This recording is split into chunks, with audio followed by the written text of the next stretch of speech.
So this is going to be a tricky one. To make it all the way to the status of champion in the UFC usually requires you to have a certain level of well-roundedness that makes picking out a singular weakness quite difficult. But I'm going to do it anyway. So without further ado, here's every UFC champion's biggest weakness: women's strawweight. To kick things off, we have the first of many incredibly dynamic champions who have really taken steps to round out their game in recent times. Wei Li is no one-trick pony, and her insane physicality for the 115-pound weight class has made her success rate in the wrestling and grappling department start to catch up with her excellence on the feet. But if we are looking through her last few fights, and trust me, this was a tough pick, I would have to point to her striking defense as maybe the weakest part of her game.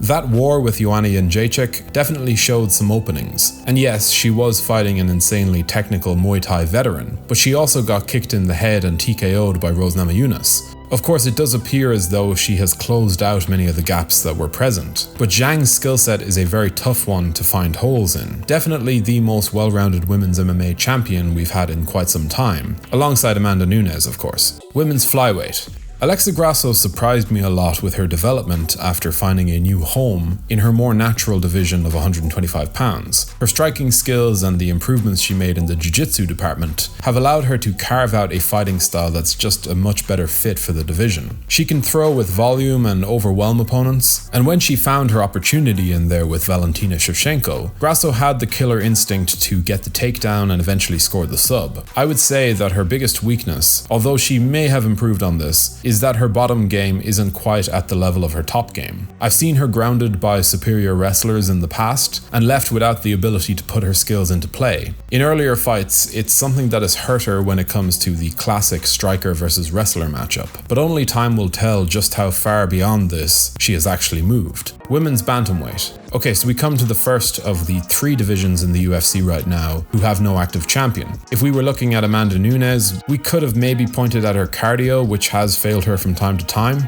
but that would be a bit of a push. As far as Juliana Pena is concerned, I think she's the fighter who's most likely to get the next shot at the belt. I see her striking as a weak point, although to be honest, I don't know if there's a contender right now who could exploit it like Nunes did in their second fight. And we're also going to skip women's featherweight, so let's just move on. Flyweight. Alexandre Pantoja was forced to bring out the dog in him in there with the 2-time champion Brandon Moreno last time around. And in many ways, it was a performance that really legitimized him in the eyes of most fans. But for years now, Pantoja has been one of the best in the weight class, and his well-roundedness has made him a tough night out for some of the very finest fighters in the division. So what is his biggest weakness? Well, for as much as he is quite good on the mat, I would say that his offensive wrestling isn't quite as good. You know, his ability to take his opponents down and put them where he wants them to be. It's not a major issue because he is quite good no matter where the fight goes, but I would say a stronger takedown game would benefit his approach significantly. Bantamweight. We all know about the greatness of Aljamain Sterling on the mat, his excellent wrestling, that back control, his overall game planning. But while I think his striking in general is actually kind of underrated, I would point to Sterling's power as a weakness in his game. His inability to really put damage on his opponents cost him some close decisions early in his career. The one against Brian Caraway springs to mind. And now, despite his clear athleticism and long frame, he's going to be outgunned in most firefights. But fortunately for him, he has so much more to his game to fall back on. And if he does get a hold of your back, which he can do very quickly,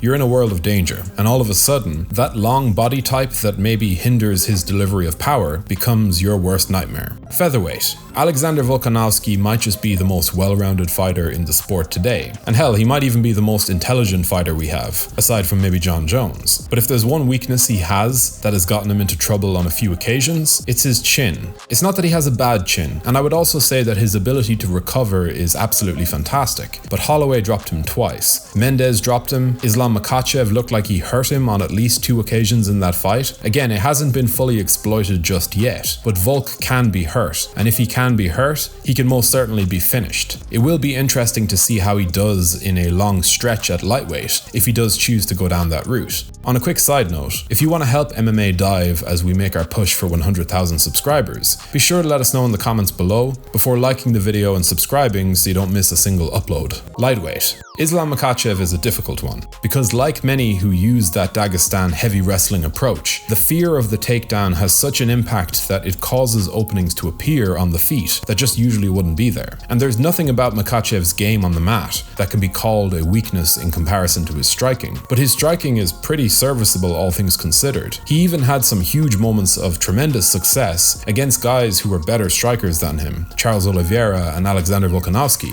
But I will point to the finer details of his defense on the feet as his weakness. Volkanovski was able to find several big moments in there, and though I predict that Makhachev will continue to improve more and more with each passing fight, I do have to go with the finesse within his striking as maybe the only thing that could be exploited in the future. Welterweight. Leon Edwards was another one who was very tough to nail down. As a remarkably well-rounded champion, who proved just how good his wrestling had become last time around against Kamaru Usman, everything from his underrated top game to his amazing work in the clinch really serves to bolster his main asset, that technical striking. Now of course it would be a bit rich to call Edwards' lack of finishing ability a low point when he managed to score one of the greatest knockouts of all time on the former pound-for-pound king Usman, but if I had to narrow it down even further, I would say that his punching power is probably the thing that is the most obvious weak point in his game. Indeed, he has very good boxing technique, but he doesn't have the same type of power that some of his contemporaries bring to the table. Thankfully, he does have more than enough skill in other areas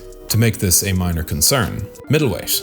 Israel Adesanya's transition from kickboxing to MMA wasn't as simple as taking what he already did in the kickboxing ring and adding grappling and wrestling to it. No, he made fundamental changes to his striking style, his footwork, and his pacing that allowed him to gradually become a more complete mixed martial artist as time went on. But the weaknesses in his game, though his progress is admirable, are still to be found in his wrestling and grappling. I mean, of course they are. He has come on a long way, sure, but in comparison to his striking, his bread and butter, the areas of his game that don't come directly from his base sport definitely stick out a lot more. The guy who is going to be a threat to Izzy at middleweight, outside of the weirdly perfect matchup that was Alex Pereira, is going to have to be a guy who can really test Izzy's takedown defense. Someone who can use their physicality and technical skill to make Adesanya legitimately concerned about the takedown. Even then, that might not be enough, but this was a relatively straightforward pick because Izzy might just be the greatest striker MMA has ever seen. Light heavyweight.